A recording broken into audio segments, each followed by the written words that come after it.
என்ன சொல்றாரு, இயேசு மலையாள கவிதை, அதே மலையாளம் மாதிரியே தமிழ வருது. இயேசுவிலான என் விசுவாசம், கீசையிலான என் ஆசுவாசம். கீசைனா காசு, விசுவாசம்லாம் இயேசுநாதன் மேலதான். ஆனா ஆசுவாசம் வருமா வருமா கிடைக்குமா, எல்லாம் கீசை தான். பணம் பணம் பணம் பணம். பிரசங்கியார்ல இருந்து இவாஞ்சலிஸ்ட்ல இருந்து பிஷப்ல இருந்து எல்லாம் காசு காசு காசு. ஊழியத்துக்கு காசா, காசுக்கு ஊழியமா? அதே முன்ன கேட்பாங்கல்ல, do you eat to live or live to eat? I want to ask you, do you minister to gain money or you gain money to minister? போட்டோம். சரி, இது புது கவிதை, நான் முடிக்கணும். இதெல்லாம் ஒரு பக்கம் இருந்தாலும் அங்கீகரிக்கப்படாத கிறிஸ்தவ இலக்கியங்கள் இருக்குது. இதெல்லாம் பெரும்பாலும் கிறிஸ்தவர்கள் எழுதினாங்க.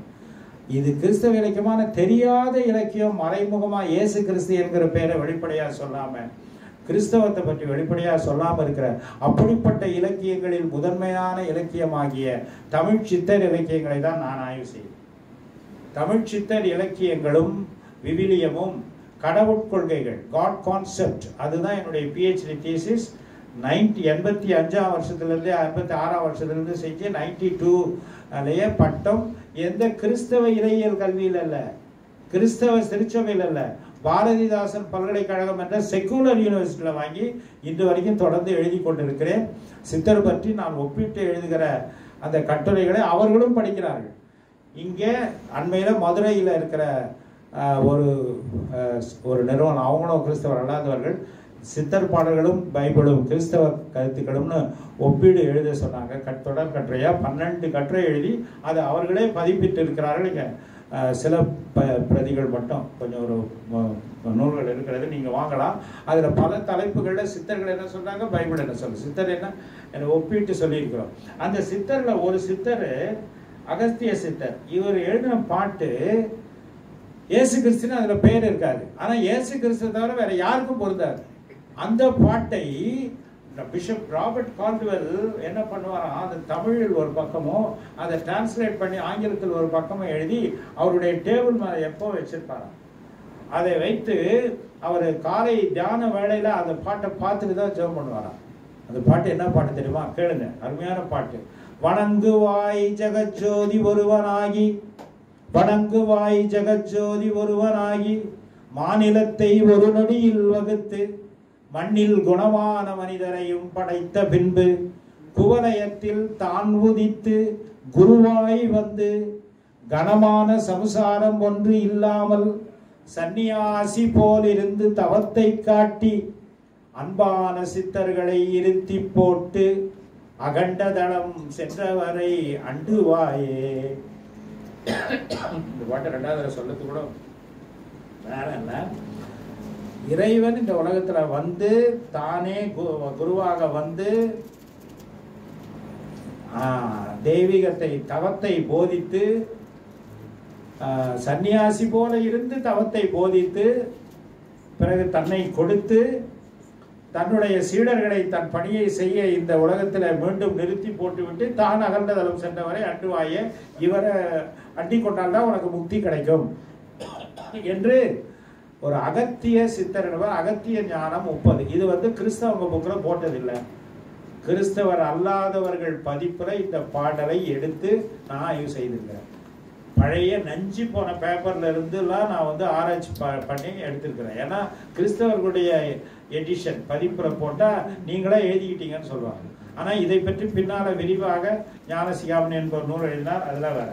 இன்னொரு, இது வெளியில பார்த்தா கிறிஸ்தவ இலக்கியம் தெரியாது. இது மாதிரி பல நூல்கள் பல பாடல்கள் இருக்கிற அகத்திய போகர் சித்தர் என்னுடைய PhD தீசிஸ்ல வருது. அவர் நிறைய இயேசுவை பற்றி அவர் போனதை பற்றிலாம் சொல்லுவார். வெளிப்படையாக தெரியாது. உயிர்த்தெழுதலை பற்றி சொல்லுவார், நியாய தீர்ப்பு பற்றி சொல்றாரு. இதெல்லாம் பைபிள்ல இருந்து எடுத்தது தான். ஆனால் வெளியே பேர் தெரியாது. இதுல இயேசுன்னு பேர் இல்லையே, பலஸ்தீனான்னு வரலையே, இஸ்ரேல்னு வரலையான்னு கேட்கக்கூடாது. கருத்துக்களை தான் ஆய்வு செய்வது. இன்னொரு அண்மையில தாமஸ் வந்தார் என்கிற நாவலை ஒரு 50 ஆண்டுகளுக்கு முன்பு கானா சுப்பிரமணியம் என்கிற ஒரு பிராமணர், பெரிய இலக்கிய திறனாய்வாளர், பல நாவல்களை தானும் எழுதினவர், உலக புகழ்பெற்ற நாவல்களை மொழிபெயர்த்தவர். பாராபாஸ் என்கிற நோபல் பரிசு பெற்ற நாவலை தமிழ்ல மொழிபெயர்த்தவர். அவர் ஒரு நாவல் எழுதியிருக்காரு. இந்த நாவலில் திருவள்ளுவரும் தோமாவும் சந்திக்கிறார்கள்.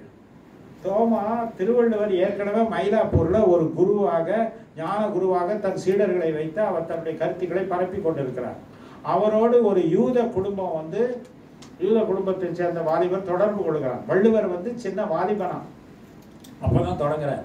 இந்த மாதிரி சூழ்நிலையில தாமஸ் வந்து அங்கிருந்து வருகிறார். கிறிஸ்து இறந்த பிறகு அவர் இங்க வந்து கேரளாவுக்கு போயிட்டு மயிலாப்பூருக்கு வருகிறார். வரும்போது அவர் வருகிற படகுல அவர் அந்த கதை அப்படி போகுது நாவல். அந்த படகு உடைந்து விடுகிறது. அவர் கடற்கரையில் அவரும் தூக்கி எறியப்படுகிறார், மூர்ச்சை ஏற்று கிடக்கிறார். அவரை போய் இந்த செய்தியை கேள்விப்பட்டு இவர்களெல்லாம் போய் காப்பாற்றுகிறார்கள். அதுக்கு முன்னாலேயே இப்படி கேரளாவுக்கு யாரோ ஒரு யூத பெரியவர் வந்திருக்காரா, நிறைய உபதேசம் சொல்றாரான்னு வள்ளுவரும் இந்த யூத குடும்பத்தாரும் கேள்விப்படுகிறார்கள்.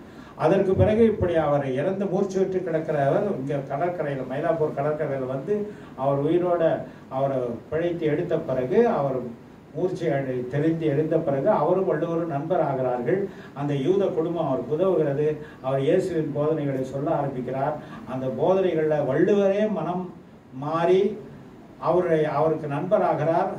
தோமையரை இந்த நாடெங்கும் திரிந்து இயேசுவின் போதனைகளை சொல்லும்படி ஊக்குவிக்கிறார். பல பேர் அவரை பின்பற்ற அவரை தூண்டுகிறார். ஆனால் நான் உனக்கு வரமாட்டேன், ஆனால் நீ மற்றவர்கள் உன் ஞான தீட்சை வாங்கிக் கொள்ட்டு என்று சொல்கிறார் என்றெல்லாம் அந்த நாவல் வருகிறது. ஆக அது ஒரு கடைசியாக முடிக்கிறது கிறிஸ்தவ நாவலை தான் முடிக்கிறார். ஆனால் வெளிப்படையாக பார்த்தா அது ஒரு கிறிஸ்தவ இலக்கியம் தெரியாது. இப்படிப்பட்ட பல அங்கீகரிக்கப்படாத இலக்கியங்கள் இருக்கின்றன. அவைகளையும் நாம் கிறிஸ்தவ இலக்கியங்களாக நாம் அறிந்து கொண்டால் இன்னும் பல உண்மைகளை, பல புதிய வெளிச்சங்களை நாம் பெற்றுக்கொள்ளலாம். ஆக இவ்வளவு நேரம் எனக்கு கொடுக்கப்பட்ட நேரத்துக்குள்ள நான் அறியப்படாத கிறிஸ்தவ இலக்கியங்களை அறிமுகப்படுத்தினேன். இவைகளை பற்றி தொடர்ந்து நீங்கள் தெரிந்து கொள்ள விரும்பினால் நீங்கள் என்னோடு தொடர்பு கொள்ளலாம். அங்கே வைக்கப்பட்டிருக்கிற நூல்களையும் பார்க்கலாம். இந்த வாய்ப்பு கொடுத்ததற்கு டாக்டர் மார்க் அவர்களுக்கும் விழாக்குழுவினருக்கும் என்னுடைய நன்றியை தெரிவித்துக் கொள்கிறேன்.